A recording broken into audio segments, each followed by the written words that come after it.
Shalom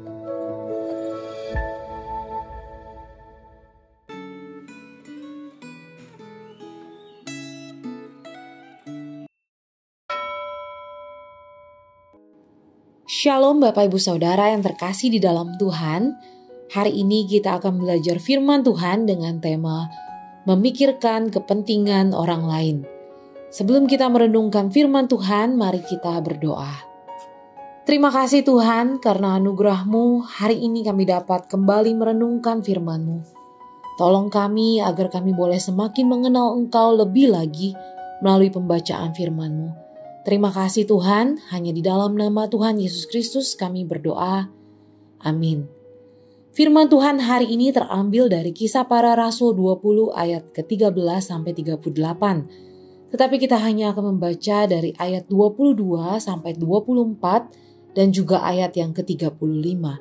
Demikian firman Tuhan. Tetapi sekarang sebagai tawanan roh, aku pergi ke Yerusalem dan aku tidak tahu apa yang akan terjadi atas diriku di situ.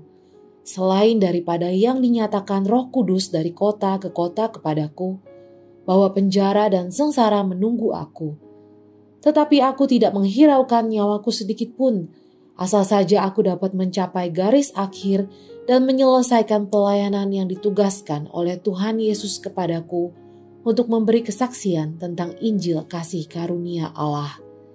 Ayat ke-35, dalam segala sesuatu telah kuberikan contoh kepada kamu, bahwa dengan bekerja demikian kita harus membantu orang-orang yang lemah dan harus mengingat perkataan Tuhan Yesus, sebab ia sendiri telah mengatakan, adalah lebih berbahagia memberi daripada menerima.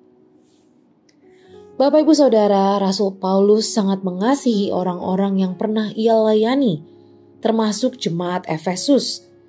Dalam bacaan Alkitab hari ini, Rasul Paulus hanya bisa menyisihkan waktu yang sangat singkat untuk jemaat Efesus, karena ia ingin segera melanjutkan perjalanan ke Yerusalem.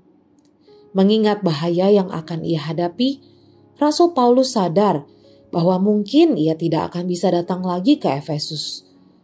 Oleh karena itu, ia memutuskan untuk memanggil para penatua jemaat Efesus agar datang menemui dia di Miletus, sehingga ia bisa menyampaikan pesan-pesan penting, khususnya menyangkut penggembalaan jemaat Efesus. Rasul Paulus mengatakan bahwa sekalipun orang-orang Yahudi sering berusaha membunuh dia, ia tidak pernah lalai dalam pemberitaan Injil dan dalam pelatihan terhadap para penatua.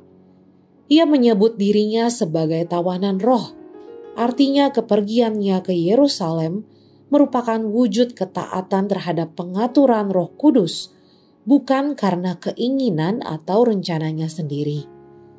Bacaan Alkitab hari ini merupakan ungkapan isi hati Rasul Paulus yang sangat mengharukan.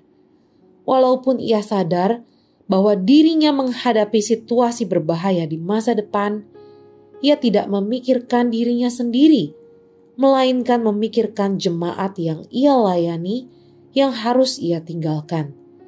Ia menggambarkan anggota jemaat Efesus seperti kawanan ternak yang menghadapi ancaman serigala-serigala yang ganas, yaitu para pengajar ajaran sesat. Ia mengumpulkan para penatua jemaat dan berpesan agar mereka menjaga diri mereka sendiri serta menjaga seluruh anggota jemaat dari para pengajar yang menyebarkan ajaran sesat. Mereka diharapkan untuk meneruskan pelayanan yang ia tinggalkan dengan meniru teladan yang telah ia berikan. Saat ini kita sedang menghadapi kondisi hidup yang tidak mudah. Banyak orang kehilangan pekerjaan dan sulit mencari pekerjaan. Dalam keadaan demikian, apakah Anda masih bisa memikirkan kepentingan orang lain? Maukah Anda mengikuti teladan Rasul Paulus yang tetap memikirkan kepentingan jemaat yang ia layani, walaupun ia sendiri akan berhadapan dengan bahaya? Apakah para pemimpin memikirkan kepentingan orang-orang yang mereka pimpin? Apakah para pemimpin jemaat memikirkan kepentingan jemaat yang mereka layani? Apakah para pemimpin perusahaan memikirkan kepentingan para pekerja yang bekerja di perusahaannya? Apakah para guru memikirkan kepentingan murid-muridnya? Apakah Anda memikirkan kepentingan orang-orang di sekitar Anda?